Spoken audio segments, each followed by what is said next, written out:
শূন্য থেকে শুরু করা বোধহয় এগেই বলে।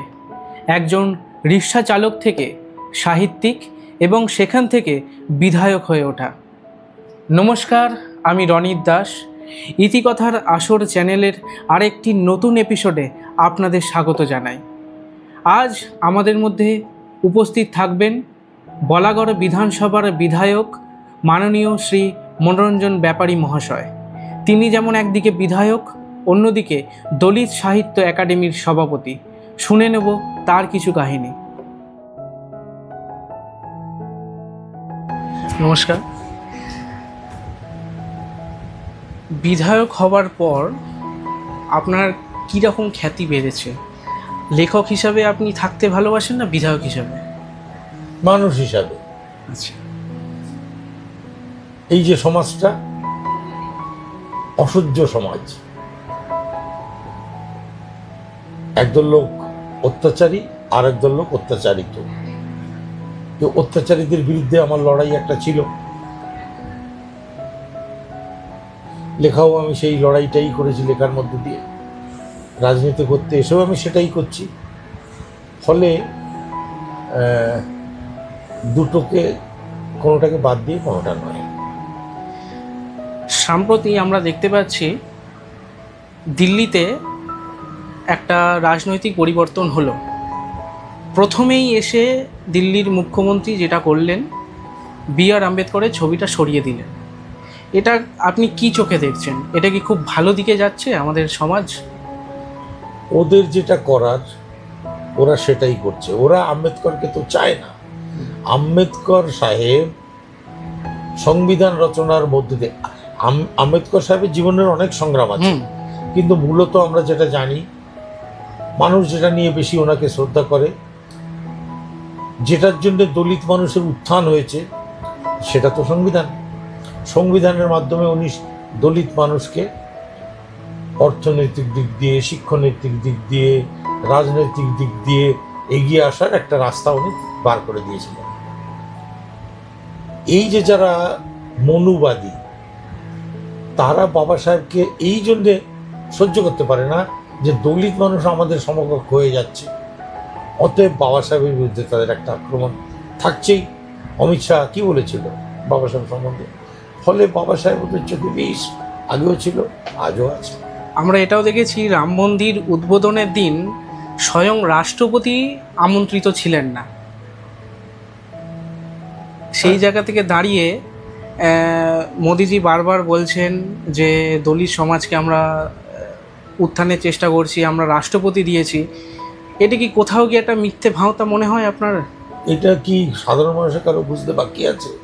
ভারতবর্ষের রাষ্ট্রপতি রাম মন্দিরে ঢুকতে পারছে না, অচ্যুত। রাষ্ট্রপতি তো তাকে ওই জন্য বানানো হয়েছে যে এর কাঁধে বন্দুক রেখে দলিত সমাজটাকে ধ্বংস করা হবে। সেই কুমিরের শিয়াল ছানা না, একটা গল্প আছে না, শিয়ালের কুমির ছানা। এই দলিত মুখটাকে দেখিয়ে দেখিয়ে দলিত মানুষদের উপরে নিপীড়ন, নির্যাতন, তাদের জল জঙ্গল জমি দখল, সেটা তারা করতে পারছে খুব ভালোভাবে।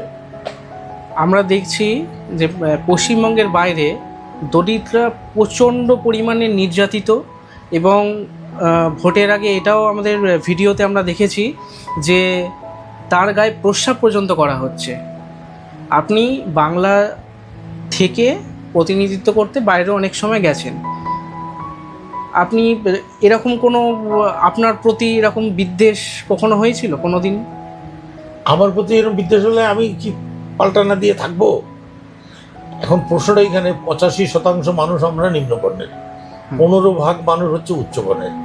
85% মানুষ আজকে ঐক্যবদ্ধ নয় কেন? মনুবাদী ব্রাহ্মণ্যবাদীদের চামচাগিরি করছে কেন? করছে বলে ছত্র বিছত্র হয়ে রয়েছে, তারপরে তো তারা অত্যাচার করতে সুযোগ পাচ্ছে। এই তোমরা সংঘবদ্ধ হচ্ছ না কেন? তোমরা যদি সংঘবদ্ধ হও, একতাবদ্ধ হও, তাহলে পরে তো ওরা সাহস পেত না। তোমাদেরই ভোটে তো ওরা জিতছে। উচ্চবর্ণের কটা লোক ওদের ভোট দিচ্ছে। এই যে তুমি বল না কুম্ভ মেলা, কুম্ভ মেলায় ওদের লোক কটা গেছিল? সব তোমাদের দলিত লোক। তো ফলে তুমি যদি নিজে ওই জায়গায় নিজেকে নিয়ে যাও যেখানে তুমি নিয়মিত অপমানিত অত্যাচারিত হতেই থাকবে, তাহলে তুমি হবেই। এই যে কদিন আগে বাংলায় একটা ঘটনা ঘটলো, 30টি পরিবারকে মন্দিরে ঢুকতে দেয়া হয়। প্রশ্নটা তো আমার সেইখানে, তোমরা মন্দিরে গেছো কেন? তোমাদের কি প্রয়োজন? জীবন ভোর তোমরা তো মাথা কুটেছো মন্দিরে, কি পেয়েছো? দলিতত্ব থেকে তো মুক্তি পাওনি, তো মন্দিরটা বাদ দিয়ে একটু স্কুলের দিকে যাও না। স্কুলে তো যাবে না, মন্দিরে যাবে। তাহলে ওদের তো লাজ্জু তো খেতেই হবে, ওটা ওদের ভাগ্য লিখন। কখনো চেষ্টা পর্যন্ত হয়েছিল যে আপনি একজন দলিত লেখক হিসেবে কখনো আপনাকে বসিয়ে দেওয়া বা চেপে দেওয়া বা কুরুচিকর কথা বলা? না, বাংলার বাইরে আমাকে যেখানে নিয়ে যায় সেখানে মানুষরা যথেষ্ট সম্মান দিয়ে নিয়ে যায়। উচ্চবর্ণের লোকরাও যদি নিয়ে যায় সেখানে যথেষ্ট সম্মান দিয়ে নিয়ে যায়, তার পিছনে অনেক কারণ আছে। বরং যদি অপমানিত হয়ে থাকি তো সেটা বাংলায় হয়েছি এবং আমার দলিত মানুষদের দ্বারাই হয়েছে। উচ্চবর্ণরা সেই অনুপাতে আমার শত্রুতা করেনি, খুব হালকা ফুলকা কিছু করেছে, খুব সেটা খুব কঠিন না, কিন্তু সব থেকে যদি বিরোধিতা আমার করে থাকে তো সে আমার দলিত মানুষরা করেছে। বিধানসভায় গেছেন 2021 সালে, বিধানসভায় যাওয়ার পর সেখানে কোনো এরকম দেখেছিলেন যে আপনাকে প্রতি বিদ্বেষ বা এরকম এই ধরনের কিছু? আমি শুধুমাত্র দলিত তো না, এমনি লেখক, সাহিত্যিক। দলিত সাথে সাথে একজন রিক্সাওয়ালা, সাথে সাথে ওদের চোখে অশিক্ষিত একজন আমি মানুষ। আমি যে একজন লেখক সেটা জানবে অনেক পরে। আগে তারা শোনে যে কোনো স্কুলে যায়নি, আগে তারা শোনে এই রিক্সা চালাতো, মোটে মজদুর, ডোম সুইপার এসব কাজ করতো, তারপরে এই বিধায়ক। ফলে বহু মানুষের মনের মধ্যে ওই ভাবনাটা আছে এবং থাকবেও কিছুকাল আরও। আর যারা আমার বইগুলো পড়েছে, আমি একজন লেখক, ভারতবর্ষের কয়েকটা সেরা সেরা পুরস্কার আমি পেয়েছি, বিদেশ থেকে পেয়েছি, রুশো ফেলোশিপ পেয়েছি জার্মানি থেকে। এইগুলো যখন যারা জানে তারা আমাকে ভালোবাসে, আমাকে সম্মান করে, আমার কাছে এসে বসে কথা বলে। আর একটা বছর পর বিধানসভা ভোট। আমরা দেখেছি বিধানসভা ভোটের প্রচার থেকে বিধানসভায় ঢোকা পর্যন্ত আপনার সারাক্ষণের সাথেই একটা রিক্সা। এবারে আমরা নতুন কি চমক দেখব? না, আমি তো রিক্সাওয়ালাই, সেই রিক্সাই আমার থাকবে। আপনাকে দেখেছি ভোটের প্রচারে তো আপনি রিক্সা নিয়ে গেছেন। নমিনেশন ফাইল করতে রিক্সা নিয়ে গেছি। এই সেদিন আমি বিধানসভায় যাচ্ছিলাম রিক্সা নিয়ে। রিক্সাটা আমার আজও আছে। তো ফলে রিক্সাওয়ালা পরিচিতি আমি তো মুছে ফেলতে পারবো না, কিন্তু রিক্সাওয়ালা সেই সঙ্গে আমার আরেকটা অন্য পরিচয় যেটা, সেটা হচ্ছে আমি একজন শ্রমজীবী মানুষ। শুধু রিক্সা না, অন্যান্য বহুবিধ শ্রমের সঙ্গে আমি যুক্ত। আর এই শ্রমজীবী মানুষরাই দলিত মানুষ। আমি যে অঞ্চলটা থেকে বিধায়ক হচ্ছি সেখানে কৃষক মানুষদের ভূমি, শিক্ষিত চাকুরিজীবী এইসব মানুষের সংখ্যা খুব কম। তো ফলে সেই মানুষগুলো যেন এটা ভেবে না নিতে পারে যে বিধায়ক হয়ে যাওয়ার পরে এ বাবু হয়ে গেছে, এ আমাদের সমাজ আর মিশছে না, আমাদের ঘৃণার চোখে দেখছে বা আমাদের ছোট ভাবছে। আমি যদি রিক্সা চালাই, আমি যখন রিক্সা চালাই, আমি যখন ওই মানুষদের সঙ্গে বসে এক চায়ের দোকানে আড্ডা মারি, গল্প করি, কথা বলি, আমার মধ্যে যে কোনো অহংকার আজও আসেনি, সেটা যখন তারা বুঝতে পারে তখন তাদের চোখে আমি একটা ভালো মানুষ হিসাবেই প্রতিপন্ন হই এবং আমি যে বদলাইনি তার ফলে তাদের ভালোবাসাটা অটুট থাকে। কিছুদিন আগেই খবরের হেডলাইনে আপনি এসেছিলেন একটি বিশেষ কারণে। যে কারণটা হচ্ছে আমাদের রাজ্যের নিজস্ব পতাকা। তার ঠিক কিছুদিন পরেই যখন কেন্দ্র সরকার তামিলনাড়ুকে টাকা দিতে অস্বীকার করে, তামিলনাড়ুর সরকার স্ট্যালিন সঙ্গে সঙ্গে টাকার চিহ্ন বদলে দেয়। এখন আপনি তাদেরকে কি কথা শোনাতে চাইছেন যেটা কিছুদিন আগে আপনার উপর একটা বিশাল বড় প্রভাব ফেলেছিল, আপনাকে একঘরে করে দেওয়ার চেষ্টা হয়েছিল? না না, একঘরে করবে কি করে? বাঙালি মানুষের হৃদয় জুড়ে আমি আছি, একঘরে করবে কি করে? অনেকে অনেক কথা বলেছে। সে কয়জন বলেছে? লক্ষ লক্ষ লোক, আমি তাদের প্রাণের মানুষ, মনের মানুষ, লক্ষ লক্ষ মানুষের মনের কথা আমি বলেছি। ভাই, যদি অন্যান্য প্রদেশের কন্নড়দের যদি নিজস্ব পতাকা থাকতে পারে, মণিপুরের, গোয়ার, কাশ্মীরের কথা বাদ দিলাম, ওটা যেহেতু ইউনিয়ন টেরিটরি বাদ দিলাম, তাহলে এদের যদি নিজস্ব পতাকা থাকতে পারে এবং সেই পতাকার নিচে রাষ্ট্রপতি বসে থাকতে পারেন, সেই পতাকার নিচে প্রধানমন্ত্রী বসে থাকতে পারেন, তাহলে বাংলার নিজস্ব পরিচিতি নিয়ে একটা পতাকা কেন থাকবে না? পতাকার মধ্যে অবশ্যই মাছের ছবি থাকবে, পতাকার মধ্যে অবশ্যই সিংহের বাঘের ছবি থাকবে, বাংলার যে বাঘ সেই ছবি থাকবে, হিমালয়ের ছবি থাকবে। কেন এই একটা বাংলার নিজস্ব পতাকা হবে না? আমরা তো একটা বাঙালি, একটা স্বাভিমানী গর্বিত একটা জাতি। আমাদের জাতির মধ্যে সেই মানুষ তিনবার নোবেল পুরস্কার নিয়ে এসছে। আমার জাতির মানুষ ইংরেজের বুকে কাপন ধরিয়ে দিয়েছিল। আমার বাঙালি, আমি একটা শ্রেষ্ঠ জাতির সন্তান, সেই জাতির নিজস্ব পরিচিতি পাওয়া একটা পতাকা কেন থাকবে না? থাকলে অসুবিধাটা কোথায়? অন্য প্রদেশের যখন আছে, আমাদের থাকলে অসুবিধা কোথায়? বিজেপি সরকার বারংবার বহু ক্ষেত্রে বাঙালিদের নাম মুছে ফেলার চেষ্টা করেছে, আজও করে চলেছে। এবং বাংলায় আমরা দেখছি আজকে যেগুলো অরাজকতা চলছে বিভিন্ন জায়গায়, ছোটোখাটো হোক বড় হোক, সব জায়গায় বাইরের স্টেটের নাম। আজকে মমতা বন্দ্যোপাধ্যায় তিনি কিছুদিন আগে মিটিং করে বলেছেন ভুতুড়ে ভোটার। আপনার এরিয়াতে এরকম ভুতুড়ে ভোটার পেয়েছেন? আমার এরিয়াতে আমি সেই ব্যাপকভাবে তল্লাশি কর্মটা এখনো শুরু করতে পারিনি। এই বিধানসভা আমার 20 তারিখে শেষ হবে, তারপরে আগামী মাসে যতক্ষণে আমাদের যে দলীয় যে কমিটিগুলো গঠন হয়ে যাবে, যে কমিটিগুলো মাননীয় অভিষেক ব্যানার্জি বলেছেন, সেই কমিটিগুলো গঠন হয়ে যাবে। কমিটি গঠন হয়ে গেলে যে কমিটির পদাধিকারীগণ হবেন তাদের সামনে রেখে, তাদের সাথে নিয়ে আমরা ঝাঁপিয়ে পড়ব। কোথাও গিয়ে কি এই ভুতুড়ে ভোটার ধরার ক্ষেত্রে যেসব অরাজকতা সৃষ্টি হচ্ছে বাংলার মাটিতে, বাইরের রাজ্যের হাত রয়েছে, সেগুলো কি কিছুটা হলেও কম করা যাবে? অবশ্যই কম করা যাবে।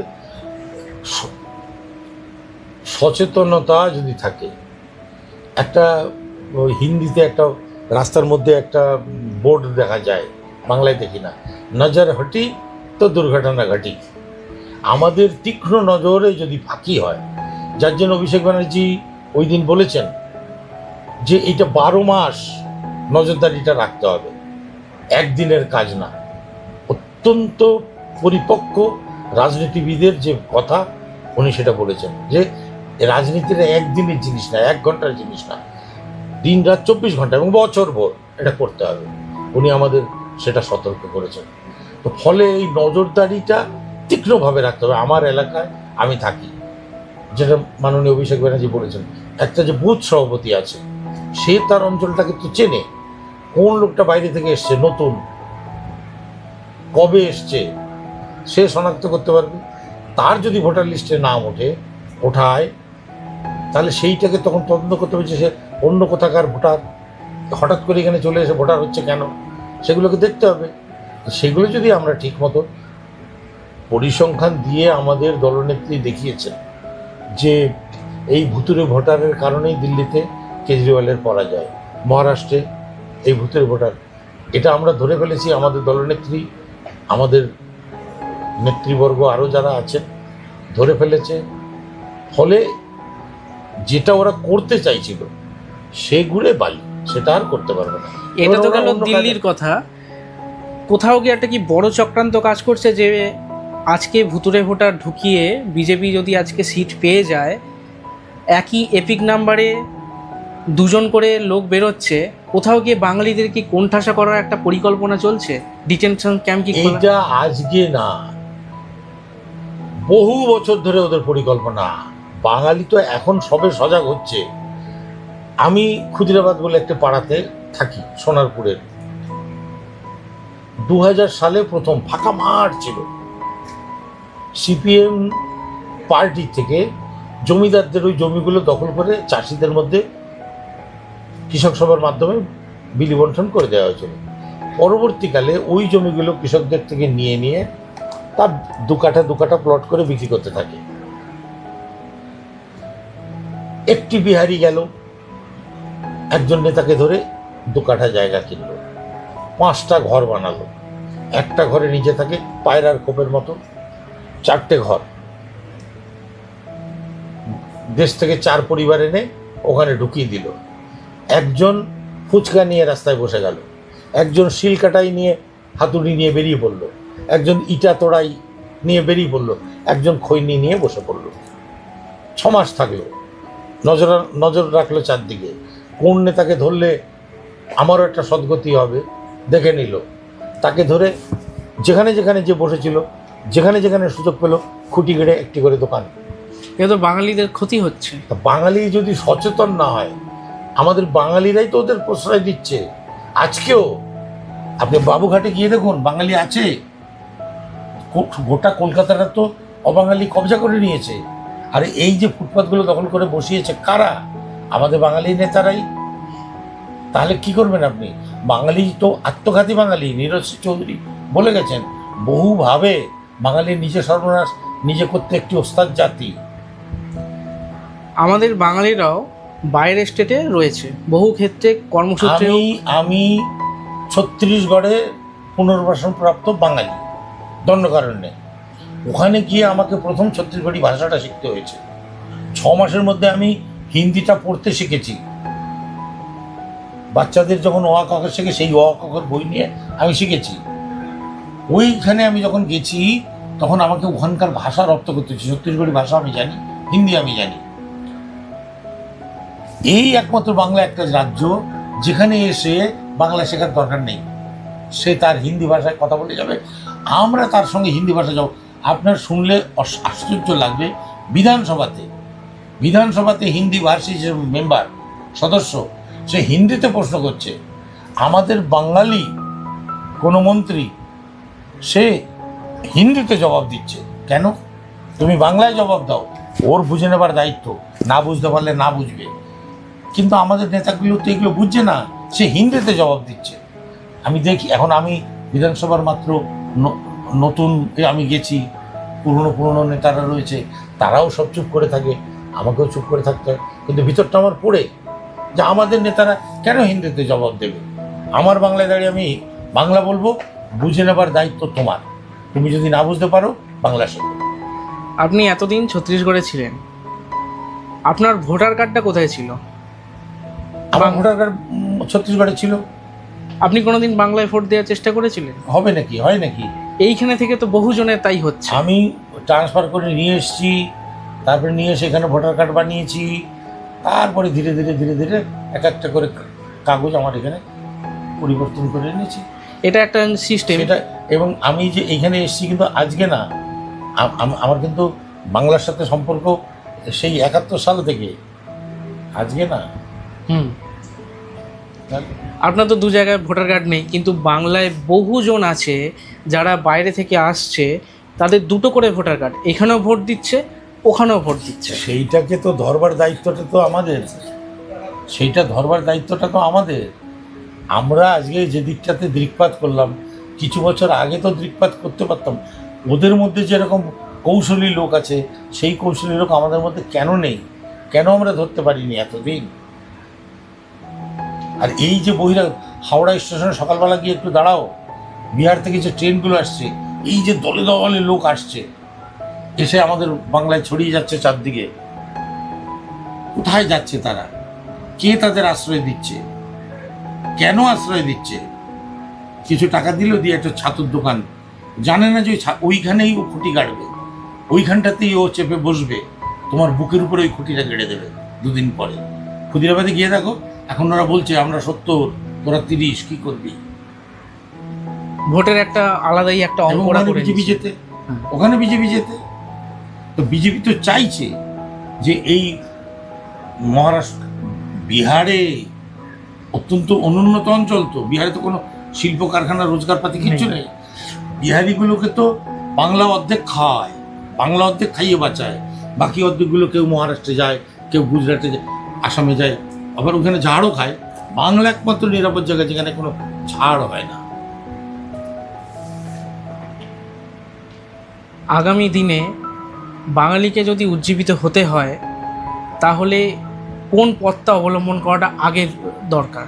আগে তাকে বুক বাজিয়ে বলতে হবে আমি বাঙালি, আমি বাংলার ভূমিপুত্র, বাংলার মাটি আমার মাটি, বহিরাগতের অত্যাচার সহ্য করবো না। বহিরাগতকে থাকতে হবে আমাদের প্রধানত হয়ে। ছত্তিশগড়ে একটা পঞ্চায়েত প্রধান হতে পারবেন একজন কোনো বাঙালি, একটা মেম্বারটা পর্যন্ত অ্যালাউ করে, প্রধান হতে পারবে না। আর এখানে মন্ত্রী হয়ে যাচ্ছে সে। কেন এত সুযোগ দেওয়া তাদের কিসের জন্যে? তুমি যদি ওই লক্ষিন্দরের লোহার বাসর ছিদ্র তুমি করে রেখেছ, ওখান থেকে তো কালনাগিনী ঢুকবেই। ছিদ্রটা কেন করছো? আমরা ছিদ্র করে রেখেছি। বাঙালি নিজেকে খুব ধূর্ত মনে করে, খুব চালাক মনে করে, কিন্তু এত চালাক নয় যে ওদের সঙ্গে পেরে উঠবে। ওরা এই যে বাংলা দখল করার পরিকল্পনা আজকে না, আমাদের ছোটবেলা থেকে আমরা দেখছি। ওই আসছে গামছা একটা নিয়ে ছাতু খেয়ে ফুটপাতে শুয়ে থাকছে, সারাদিনে ওই ঠেলা টানছে। তাহলে আগে যারা আসতো তারা বাংলাটা শিখতো, কিন্তু এখন একদম শিখতো না, একদম শিখতো না। আমরা হিন্দিতে কথা বলতাম, আমরা শিখতাম। আমরা যদি ওদের বাধ্য করতাম তাহলে আজকে এই অবস্থা হতো না। 40-50 বছর পর থেকেও এইখানে বাংলা শেখেনি, আবার সে দম্ভ করে বলছে যে আমি বাংলা নেই আতা। আমরা পারবো বিহারে গিয়ে এটা বলতে?